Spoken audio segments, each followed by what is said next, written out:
Bom dia a todos. Meu nome é Thalita, eu sou analista de controle externo do Tribunal de Contas do Estado do Rio de Janeiro. Primeiramente, eu gostaria de cumprimentar e agradecer aos conselheiros aqui presentes, excelentíssimo senhor conselheiro Jonas Lopes, excelentíssimo senhor conselheiro Antônio Carlos, excelentíssimo senhor conselheiro Tiex, Montebello, excelentíssimo senhor conselheiro Sebastião Décio. Gostaria de agradecer pela essa valorização que a saúde tem ganhado, também devido à sua importância. Também gostaria de cumprimentar todos aqui que estão presentes, nosso núcleo de saúde lá do tribunal, todos os técnicos aqui presentes, analistas, todas as pessoas que trabalham nessa área. E hoje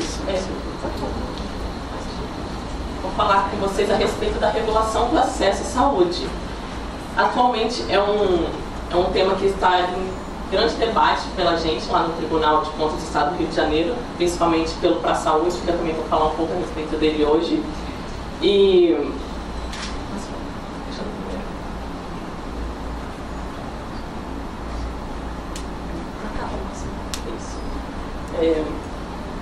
vou falar também a respeito dessas orientações do Ministério da Saúde para a regulação do acesso e o panorama da situação no Estado do Rio de Janeiro.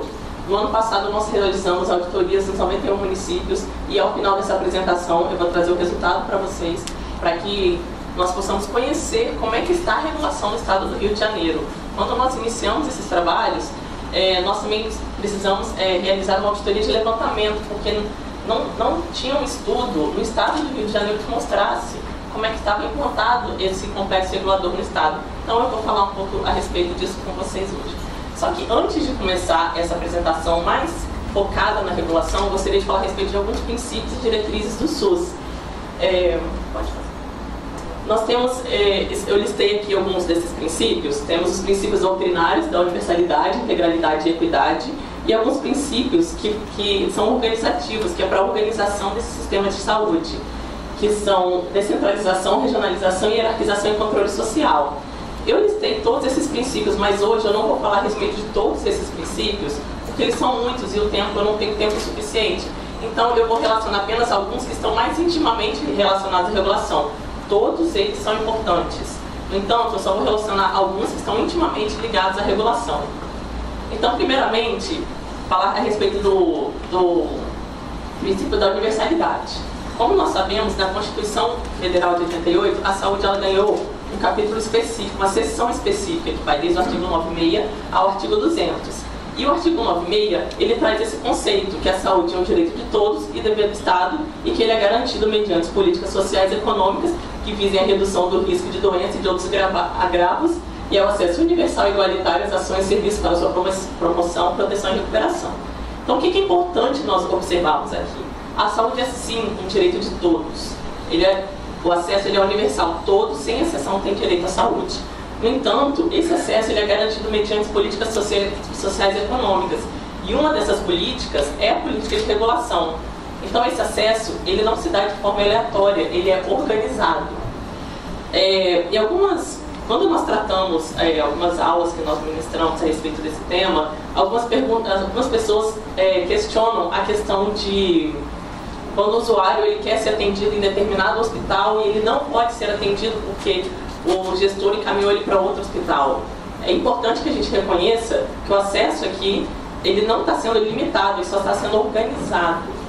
Se existem duas instituições públicas ou privadas contratadas que podem executar aquele determinado procedimento, o gestor, que ele é o responsável por organizar esse acesso, ele vai encaminhar de acordo com a alternativa assistencial mais adequada desse cidadão. Então ele vai ter sim o acesso é universal, só que ele é organizado. Então aqui ficamos com o princípio da universalidade. E o próximo princípio é da integralidade, que é um conjunto articulado e contínuo das ações e serviços preventivos e curativos, individuais e coletivos, exigidos para cada caso em todos os níveis de complexidade do sistema. Então aqui o usuário ele vai ter acesso ao que ele precisar.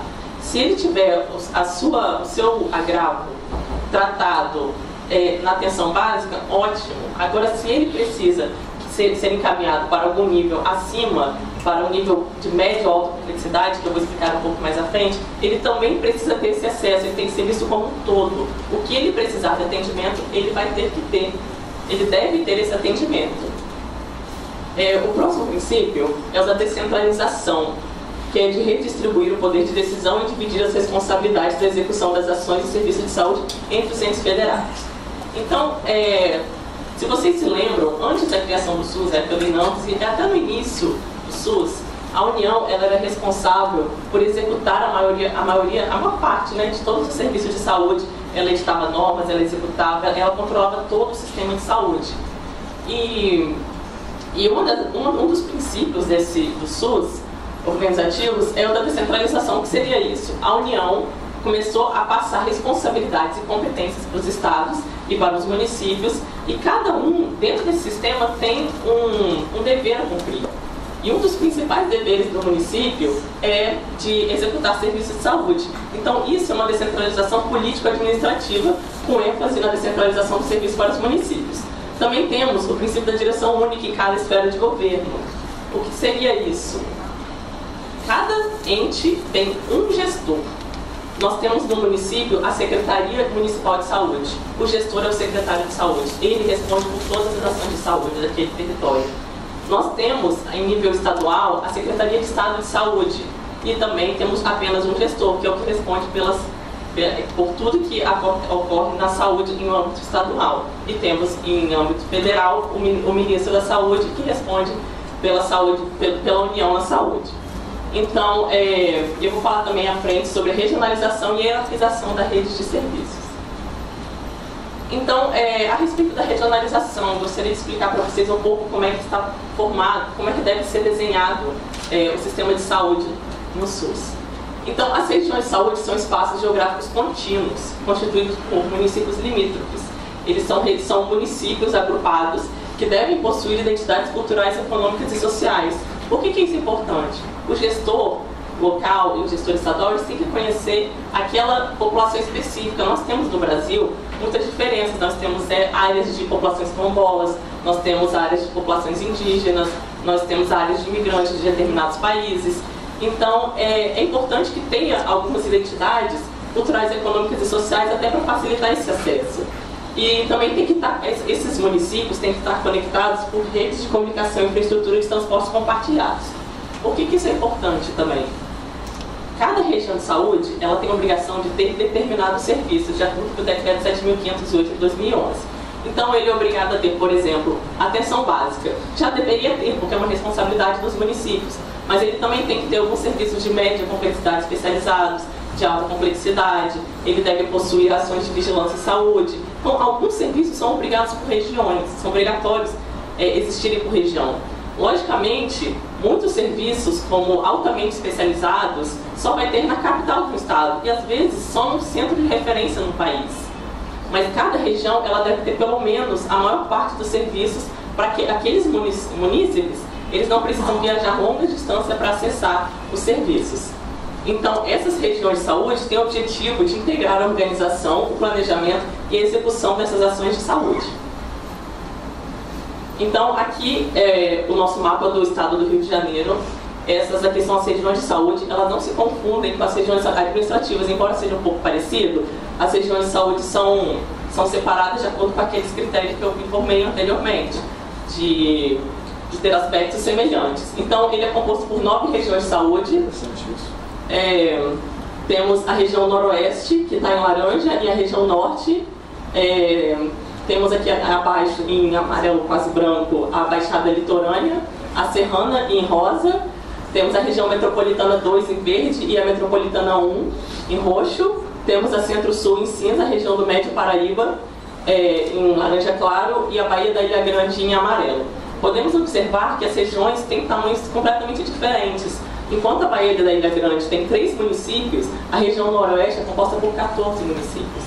Então, muitas vezes, aqui também há uma grande discrepância em relação à rede de serviços de saúde. A região noroeste ela é a região que tem menos serviços de saúde, uma população muito grande. Agora, temos regiões que têm mais serviço, até por recursos financeiros que envolvem essa região, como, por exemplo, a região do Médio Paraíba. A grande maioria, na verdade, dos serviços de saúde do estado estão concentrados na metropolitana 1. Então, há uma grande diferença entre essas regiões. E quando o munícipe ele vai acessar um serviço de saúde, dá-se preferência para que ele acesse dentro da sua região. Só que muitas vezes eles precisam ser encaminhados para outras regiões. Então é muito comum ser encaminhado municípios da região noroeste para a região da metropolitana 1, que é aqui no Rio de Janeiro, que é onde tem mais aporte de serviços. Então agora vamos falar sobre o princípio da hierarquização. Trata-se da estrutura de serviços organizados por nível de complexidade e assistência e abrangência. Então o que seria isso? Nós temos as ações de atenção básica, as ações de média complexidade e as ações de alta complexidade. Essas ações de alta complexidade, elas demandam maior tecnologia, elas demandam uma mão de obra mais especializada. Então, a atenção básica, ela deve solucionar a maior parte dos problemas de saúde. Só que, como eu falei, nem tudo vai conseguir ser resolvido na atenção básica. Então, o usuário tem que ter acesso às ações de média e de alta complexidade. Então, esse acesso universal, igualitário e ordenado às ações de saúde, ele se inicia pelas portas de entrada do SUS, preferencialmente a atenção básica. Eu vou passar para vocês também quais são as portas de entrada do SUS, e ele se completa na rede regionalizada e hierarquizada de acordo com a complexidade do serviço. Então ele vai acessar por essa porta de entrada, e se nessa porta de entrada o seu problema não for solucionado, ele precisa ser encaminhado para outros níveis de assistência. Então as portas de entrada do SUS são as seguintes, são apenas 4, isso está definido no decreto número 7.508 de 2011. Temos a atenção primária, ou atenção básica, que são, exemplificando, são os postos de estratégia de saúde da família, são as unidades de atenção básica tradicional. Isso vai depender muito de como o gestor local quis implantar a sua atenção primária. A maior parte implanta como estratégia de saúde da família, até porque tem alguns recursos do Ministério da Saúde, incentivos, mas sendo estratégia de saúde da família ou básica tradicional, é a atenção primária que deve ser a porta de entrada preferencial no sistema. Ela organiza o acesso às ações de saúde. Uma outra porta de entrada é a atenção de urgência e emergência. O que seriam isso? Aqui no estado nós temos o modelo das UPAs, que são as unidades de pronto atendimento. São unidades de urgência e emergência. Mas também muitos hospitais possuem porta aberta. O que seria isso? Seria unidades de urgência e emergência dentro desses hospitais. Não são todos os hospitais que têm porta aberta. Muitos hospitais atendem apenas por encaminhamento. Então é comum, o usuário geralmente ele não sabe o que é porta aberta e o que não é. Muitos não sabem que aquele determinado centro cardiológico, aquele determinado centro de neurologia não possui atendimento de urgência e emergência. Então, esse hospital, ele não tem uma equipe pronta para receber atendimento de urgência e emergência. Então, nós temos só que nos atentar a isso. Temos as UPAs e nós temos esses hospitais, alguns com porta aberta, que são as urgências e emergências. Também temos como entrada umas unidades de atenção psicossocial e os serviços especiais de acesso aberto. Esses serviços especiais de acesso aberto, eles tratam de agravos específicos, como o Centro de Referência de Saúde do Trabalhador. Nós temos os CTAs, né, os Centros de Testagem e Aconselhamento de DST/AIDS. Então, esses são mais específicos, alguns agravos. Então, essas são as formas de entrar no SUS, não há outra porta de entrada que não seja essas. Então, como nível de atenção, como eu já falei, temos a atenção primária ou a atenção básica, que é a porta de entrada preferencial, e nós temos a média e alta complexidade. Nesses serviços, eles vão ser... é aqui que a gente vai tratar a respeito da regulação. Que quando o usuário ele dá entrada por uma dessas portas de entrada, ele vai ser regulado para a média e para a alta complexidade. Então, agora que nós já tratamos de todos esses importantes princípios do SUS, vou falar um pouco mais específico a respeito da regulação em saúde. Então, nós temos alguns marcos normativos sobre a regulação.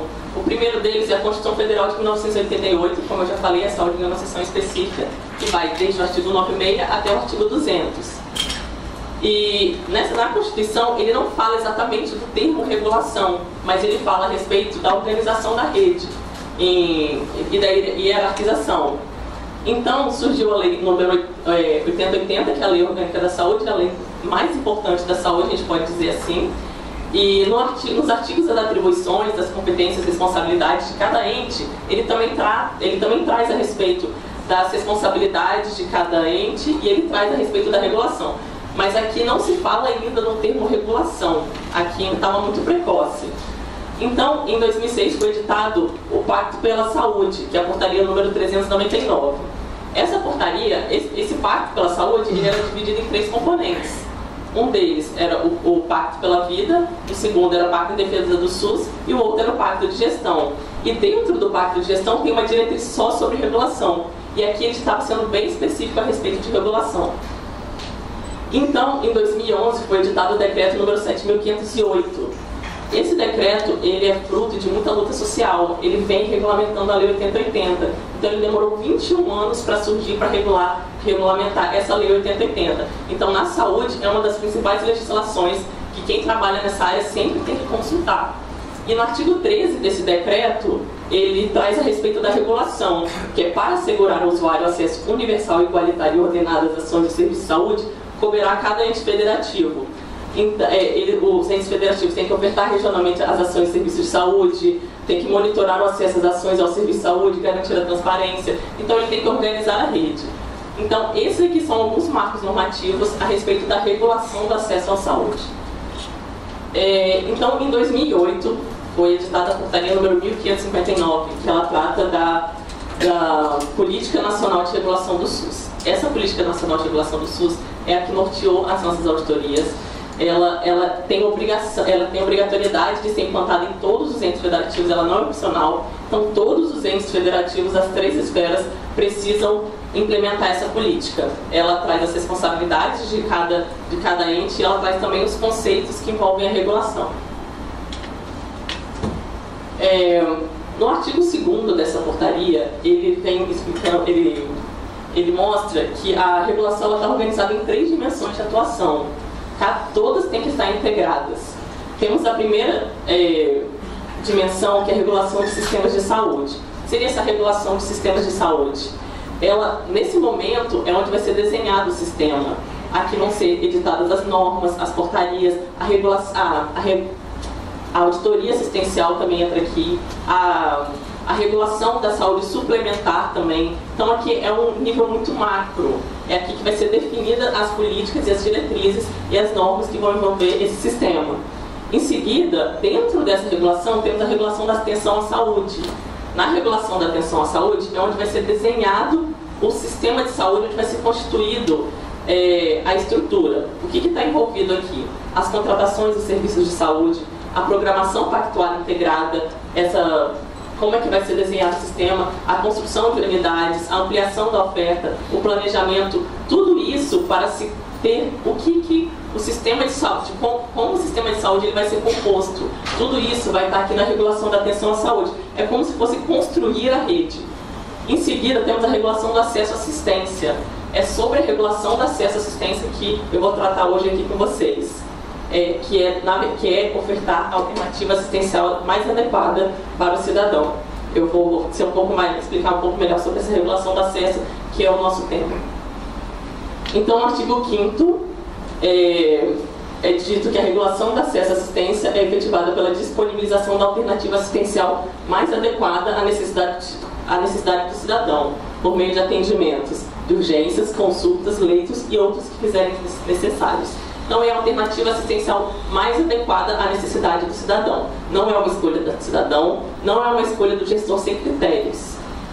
Tem que ser ofertada a alternativa assistencial mais adequada. Isso pode ocorrer por meio de consultas, de leitos, do que for necessário para que aquele cidadão tenha atendimento. Então, quem regula?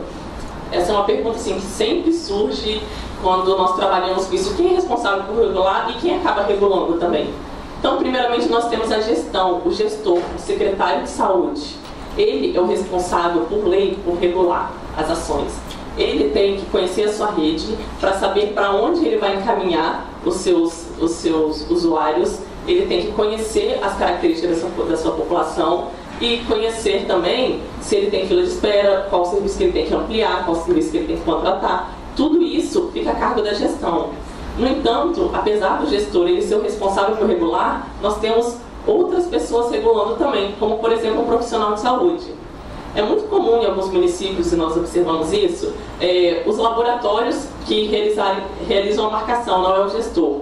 Então, se o profissional dá um encaminhamento para um laboratório, para um usuário, e e direciona esse usuário por algum motivo para algum laboratório. Muitas vezes ele fala, não, vai para determinado laboratório porque o resultado é mais fidedigno, ou vai para determinado laboratório por algum outro motivo. Ele está direcionando esse usuário. Então ele está regulando de uma maneira informal, mas ele também está regulando. Então o usuário, ele escuta muito o profissional de saúde. Então o profissional acaba tendo muita autonomia para enviar esse usuário para direcionar para onde ele acha melhor ou por algum outro motivo. O usuário, ele também regula. O usuário, quando ele chega numa unidade básica de atendimento e ele não consegue ser atendido, ele não consegue ter seu problema solucionado, ele vai buscar uma UPA. E se ele chega na UPA e ele não consegue atendimento, ele vai procurar uma urgência de um hospital. O usuário, ele não sabe que há uma regulação, o usuário não precisa saber, ele só quer o atendimento. Então, se ele não teve um atendimento, às vezes ele só estava com uma dor de cabeça, e ele poderia ter sua dor de cabeça sanada numa unidade de pronto atendimento, mas ele acaba chegando num hospital de alta complexidade, porque ele só quer ter o seu problema atendido. Então, ele acaba regulando também.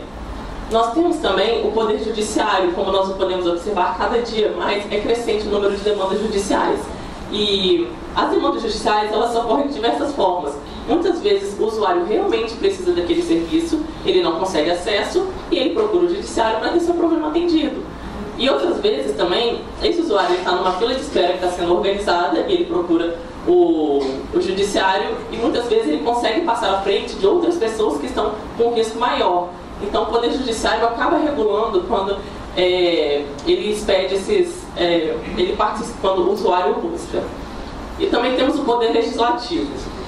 É muito comum, nós já vimos em vários municípios, alguns vereadores têm cotas de procedimentos. Eles podem encaminhar, por exemplo, 5 pacientes para fazerem tomografia. Eles têm cotas para internação. Isso é muito comum, a gente escuta relatos dentro dos municípios. Então, o Poder Legislativo ele acaba regulando também. Mas o que eu queria mostrar para vocês aqui é que quanto mais a regulação ela tiver com a gestão, se ela tiver organizada, se ela tiver conseguindo atender a demanda da sua população, quanto mais a gestão ela estiver cuidando dos seus usuários, menos as outras formas de regulação vão acontecer. Na verdade, elas sempre vão acontecer, sempre vai ter demanda judicial, sempre vai ter um usuário que não consegue atendimento, só que quanto mais isso estiver centrado com a gestão, menos as outras regulações irão acontecer.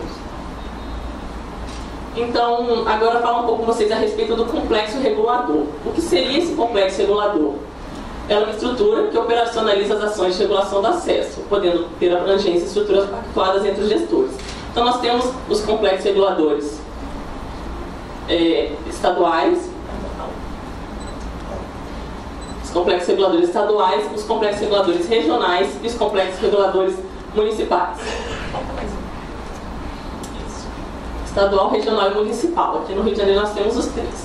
Então, quando a gente pensa no complexo regulador, nós já imaginamos assim, uma estrutura enorme de pessoas trabalhando com isso. Nem sempre isso é verdade. Em alguns municípios que têm, por exemplo, 8 mil habitantes, como tem aqui no Rio de Janeiro, 10 mil habitantes, o complexo regulador às vezes é composto por uma pessoa, 2 pessoas. Desde que ele esteja conseguindo regular tudo que tem no seu município, isso não é um problema. Agora, se nós formos em alguns municípios polo, como Volta Redonda, Campos, Três Rios, municípios grandes, e aí Rio de Janeiro, por exemplo, aí o complexo regulador ele já é grande, porque ele tem que dar conta de uma oferta enorme. Então, os complexos reguladores eles variam, não tem um número adequado de pessoas para compor esses complexos reguladores, desde que quem está envolvido consiga executar todas as ações de regulação do acesso. Então, esse complexo regulador ele pode ser organizado em 3 tipos de centrais. Uma delas é a de consulta e exames, a outra é de internações hospitalares e a terceira é a regulação de urgência. E por que ele pode ser composto por essas 3 centrais? Não necessariamente ele precisa dessas 3 centrais. A central de regulação de consultas e exames, todo município tem, porque todo município tem, no mínimo, um laboratório contratado, ou tem um serviço de fisioterapia, um laboratório próprio. Todo município, mesmo os pequenos, sempre tem algum serviço. Então, nós estamos falando aqui de ele regular o que ele tem, o que ele oferta dentro do seu município, e não do encaminhamento dele para outros municípios. Então, tudo que ele oferta, ele tem que regular. Então, a central de regulação de consultas e exames, ele sempre vai ter. No entanto, a Central de Regulação de Internações Hospitalares nem sempre ela vai ser necessária, porque muitos municípios não têm leitos. Se ele não tem leito para regular, ele não precisa de uma central de internação. Um outro caso, e que acontece em algumas regiões aqui no estado do Rio de Janeiro, é que a central regional regula os leitos da região inteira. Então, aqueles leitos que o município possui, a central regional já está regulando. Então, ele não vai ter uma central de internação, ele tem que acompanhar como é que está se dando essa regulação. Mas esses leitos estão sendo regulados pela central regional. Também temos a central de regulação de urgência, que também não será todo município que vai precisar. Todo município precisa de que seja regulado urgência e emergência, com certeza. Mas nem todo município vai ter uma central de urgência, porque em algumas regiões há SAMU regional implantado. E o SAMU, ele coloca bases descentralizadas e atende a todos esses municípios.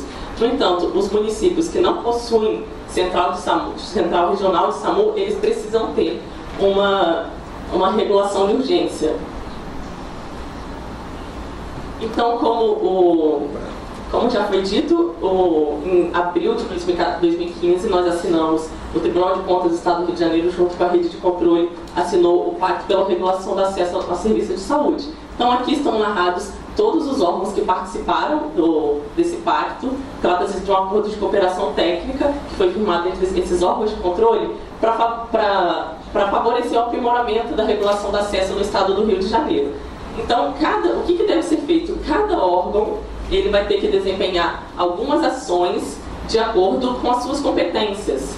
Como exemplo, o nosso Tribunal de Contas do Estado do Rio de Janeiro realizou auditorias, está construindo um sistema para que seja cada município coloque o que ele oferta dentro desse sistema. Então, cada órgão tem uma responsabilidade e desempenha as suas ações de acordo com suas responsabilidades. Então, foi isso que foi firmado e a gente busca melhorar a regulação do Estado do Rio de Janeiro com essas ações.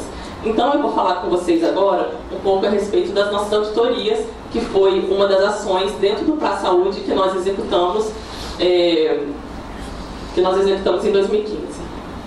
Então, nós fizemos auditorias nos meses de maio e agosto de 2015 nos 91 municípios jurisdicionados pelo Tribunal de Contas do Estado do Rio de Janeiro. Na verdade, uma auditoria foi feita em maio, que foi a auditoria piloto, e todas as outras foram feitas no mês de agosto. Então, essa auditoria ela foi dividida em 3 componentes, integrados entre si. O primeiro trata da implantação e estruturação do complexo regulador. O que nós vimos nesse primeiro componente? Vimos se o município possuía um complexo regulador implantado, se ele possuía todas as centrais de regulação necessárias para ele e se essas centrais de regulação estavam cadastradas no CNES. Em seguida, nós vimos o próximo componente trata da operacionalização das ações de regulação do acesso. Qual é a diferença aqui? O primeiro componente, a gente está avaliando a estrutura. Muitas vezes, ele vai ter um complexo regulador, mas esse complexo regulador pode não estar executando as ações de regulação do acesso. Ou muitas vezes, o município ele não vai ter um complexo regulador, mas ele executa as suas ações de regulação do acesso por outros setores. Então, no primeiro componente, nós vimos a estrutura, se ele tem esse complexo, e no segundo componente, se ele está executando as ações de regulação do acesso. E já o terceiro componente é a respeito do sistema de informação para regulação. Em 2010, por meio da deliberação CIV número 1128, ficou acordado que aqui no estado do Rio de Janeiro, todos os municípios deveriam implantar o seu complexo regulador. Além disso, ficou determinado que o sistema preferencial de utilização pelo Estado e pelos municípios seria o SISREG. Ele é preferencial. Outros sistemas podem ser contratados, comprados ou desenvolvidos, desde que eles se integrem ao SISREG. Então, nós observamos isso nas auditorias também. Se há um sistema de informação implantado e se ele se integra com o SISREG. Então, aqui eu trago para vocês os resultados das auditorias. Essa primeira trata do primeiro componente, que é a implantação e estruturação do complexo regulador. O primeiro achado é inexistência de complexo regulador municipal para operacionalizar as ações de regulação do acesso. 28 dos 91 municípios sequer possuíam complexo regulador, não possuem nenhuma central de regulação. Isso gira em torno de 30%. Então, os outros números são baseados, tem um asterisco aqui na porcentagem, porque nós calculamos tendo como referência os municípios que possuem central de regulação, ou seja, os outros 63 municípios. Então, dos 63 municípios, 19 possuíam deficiência na estrutura do complexo regulador. O que seriam essas deficiências? Seriam problemas de recursos humanos insuficientes ou incapacitados, o complexo regulador não possui um ambiente adequado, ou ele não tem equipamentos necessários, computadores, impressoras, para desempenhar as suas funções. Então, desses 63, 19 possuíam deficiências na sua infraestrutura. E desses 63, 33 possuíam pelo menos uma central de regulação não cadastrada no CNES. Todas as centrais têm que estar cadastradas no CNES. Então, desses 63, 33 não tinham alguma central sem cadastro. E desses 63, 42 complexos reguladores não tinham uma central de regulação necessária, que foi o que eu falei um pouco antes. Ele não tinha as 3 centrais, ou ele não tinha, alguns municípios precisam das 3, mas ele não tinha alguma que era necessária. Se ele não tinha leito no município, nós não considerávamos que ele precisaria dessa central. Então, ele não tinha uma das centrais necessárias a ele. Então, 42 municípios, dos 63, faltava uma central de regulação necessária. Agora, a respeito da operacionalização das ações de regulação do acesso. Em 32 municípios, foi encontrada ausência de regulação médica de atenção pré-hospitalar e hospitalar às urgências. Como é que isso ocorre? Muitas vezes o município ele não tem um SAMU regional implantado. Tudo bem, então ele teria que ter uma central regional. Para fazer isso, ele não tem uma central regional. Alguns municípios possuem um hospital com porta aberta de urgência e emergência. Nós não estamos falando aqui que o município não tem urgência e emergência. Ele pode ter, só que essa urgência e emergência não é regulada. Por exemplo, esses municípios que não têm uma urgência e emergência regulada, muitas vezes eles têm uma ambulância. E aí o usuário ele liga, pede um atendimento, um atendente que não tem conhecimento na área envia a ambulância sem qualquer critério de classificação de risco. Ele não prioriza o acesso. Então, muitas vezes, ele envia uma ambulância para um atendimento que não era necessário e o caso mais grave procura e ele não tem ambulância para encaminhar. E muitas vezes nem ambulância eles têm. Então aqui não trata-se de não ter um serviço de urgência e emergência. Trata-se de ser não estar regulado o acesso a essa urgência e emergência. Em 57 dos 91 municípios não tinham controle, era deficiente o controle das agendas de consultas e procedimentos especializados. O que acontecia aqui nesse caso? Esses municípios, eles possuíam uma marcação totalmente descentralizada, o gestor não acompanhava, o usuário muitas vezes ia direto numa unidade para marcar, o agendamento era manual, por meio de cadernos, não tem classificação de risco por ordem de chegada, não tem priorização do acesso a nenhum usuário que esteja em uma situação de mais emergência, uma situação de emergência. Então, esse era só agendamento, não uma regulação. Muitas vezes o usuário ele tem acesso, só que o gestor ele não tinha conhecimento de como estava ocorrendo. O outro caso é a ausência ou deficiência no controle dos leitos disponíveis.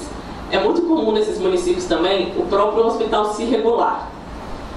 Alguns hospitais possuem inclusive núcleo interno de regulação, que deveria ser o braço do gestor na regulação.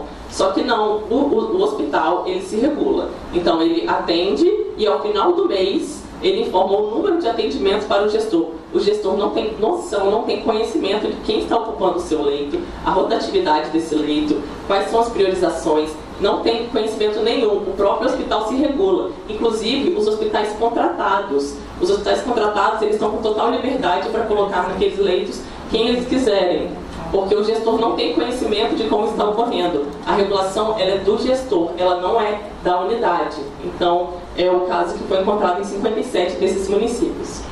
Em seguida, em 82 desses 91 municípios, não tinha protocolo clínico assistencial para padronizar as solicitações dos procedimentos. Seriam esses protocolos clínicos assistenciais? Seria o controle, quais são as medidas que a equipe tem que adotar para quando chega a determinados tipos de agravos. Por exemplo, o usuário recorreu ao hospital ou unidade de pronto atendimento com dengue ou com asma grave. Alguns casos, isso tudo tem que ter um protocolo para guiar esses profissionais, como é que vai ser feita a classificação de risco, qual a medicação que pode ser passada, para onde ele deve ser encaminhado. Tudo isso tem que estar no protocolo clínico assistencial. O Ministério da Saúde, ele disponibiliza na internet, muito fácil de encontrar, muitos protocolos clínicos assistenciais que podem ser usados pelos municípios, ou os municípios podem usar como base. No entanto, nem isso esses municípios estavam usando, eles tinham total desconhecimento. E também, em 74 dos 91 municípios, não tinham protocolos de regulação do acesso, o ordenamento dos fluxos assistenciais. Esse protocolo de regulação do acesso, ele trata a respeito de serviços. Como, por exemplo, quem pode encaminhar um paciente para vou usar um exemplo mais gritante, para uma cirurgia cardíaca. O médico da atenção básica pode encaminhar? Não, não pode. Então ele vai colocar no protocolo quem são os profissionais que podem encaminhar, quais são os pré-requisitos para que seja encaminhado. Por exemplo, muitos profissionais médicos da atenção básica, eles têm a sua conduta limitada por esses protocolos de atenção básica. Não é para limitar. O profissional médico, ele tem autonomia para ele solicitar o tipo de exame que ele achar necessário. No entanto, esses protocolos eles servem para a maioria dos exames, a maioria dos procedimentos. Se for um caso à parte, esse profissional médico vai ter autonomia de realizar sim esse encaminhamento para, por exemplo, uma ressonância magnética sem antes esse paciente ter feito uma tomografia ou um raio-x. No entanto, é importante que esse protocolo exista, porque muitas vezes o encaminhamento para alguns exames de maior complexidade, ele vai ser feito, vai esgotar esses procedimentos que são mais caros e que não tem em número tão grande para atender a demanda, e quando o paciente realmente precisar, ele não vai ter acesso. Então esses protocolos, eles visam ajudar, auxiliar os profissionais nessa organização do sistema. Ele jamais pode limitar a conduta médica também. O último componente trata a respeito dos sistemas de informação para regulação. Em 53 dos 91 municípios, nós encontramos total ausência de um sistema de regulação informatizado. 53 desses municípios não tinham sistema nenhum para regular o acesso. É tudo feito por meio de cadernos, planilhas. Alguns usam planilhas do Excel, mas na verdade grande parte usa mesmo cadernos. Então é só agendamento de consultas, não tem um controle por meio do sistema informatizado. Então os números abaixo, dos outros achados, trata apenas a respeito dos 38 municípios que possuem sistema informatizado de regulação. Então, 20 desses 38 municípios, o sistema de regulação utilizado não tem interface compatível com o SISREG. Na verdade são 20, mas são todos, porque os outros utilizam o SISREG. Então o SISREG já não vai ter esse problema, porque nós não encontramos em nenhum município algum sistema contratado, desenvolvido pelo próprio município, comprado, que tivesse interface com o SISREG. Então, todos os sistemas que não eram SISREG não tinham interface com o SISREG. Então, em 19 desses 38 municípios também encontramos ausência ou deficiência de funcionalidades mínimas do sistema informatizado para operar o complexo regulador. Um dos exemplos para essa funcionalidade mínima é a integração desse sistema com os bancos de dados nacionais, como com o Sistema de Informação Ambulatorial, o CNES, o Cartão Nacional de Saúde. Então, esses sistemas, um dos exemplos é isso, ele não conseguia gerar relatórios para a base de dados nacionais, ele não consegue se integrar com esses sistemas nacionais. E em 16 desses 38 municípios, o sistema possuía deficiência das ações regulatórias para consultas, exames e internações. Então, o que seria isso? Aqui, o sistema ele não possui algumas atividades para gerenciamento, por exemplo, de fila de espera. Ele não consegue fazer classificação de risco, não dá para saber se aquele usuário ele deve ter um atendimento priorizado dentro daquele sistema. Então, ele não consegue ter essas definições básicas. Nós nos baseamos para levantar isso, o que o SISREG oferecia. Então, o que foi cobrado desse sistema eram algumas funções que o próprio SISREG, que é gratuito e disponibilizado pelo Ministério da Saúde, possuía. Então, nós não cobramos nada desses sistemas que o SISREG não disponibilize. E não inserção de todos os serviços ofertados pelo município em um sistema informatizado de regulação. Então, nós éramos 38 municípios que possuíam um sistema informatizado de regulação. Desses 38, apenas 4 colocavam toda a sua oferta dentro do sistema. Então, 34 municípios não colocavam ou leitos dentro do sistema, ou não incluíam fisioterapia por diversos motivos. Muitas vezes é porque ele realmente não tinha o conhecimento dessa oferta, outras vezes ele preferia que o próprio hospital regulasse. Então, essa aqui foi uma situação bem grave, que apenas 4 municípios disponibilizavam toda a sua oferta dentro desse sistema informatizado de regulação.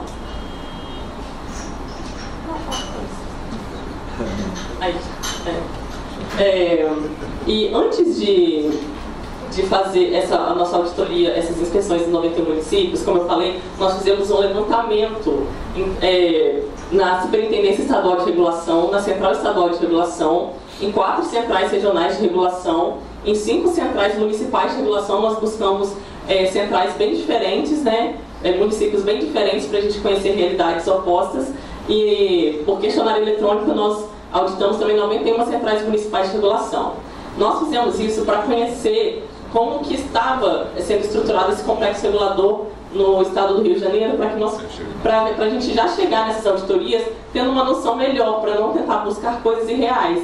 Então nós fizemos essa auditoria, ela foi feita em janeiro do ano passado, antes de ir em loco.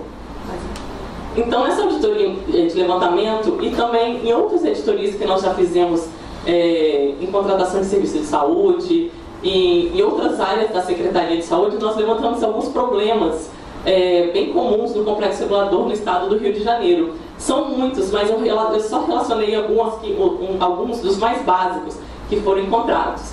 Como, por exemplo, inexistência da cogestão entre complexos reguladores regionais e municipais, especialmente pela falta de definição das responsabilidades da SES e da Secretaria Municipal de Saúde na cogestão. Então, como é que isso ocorre?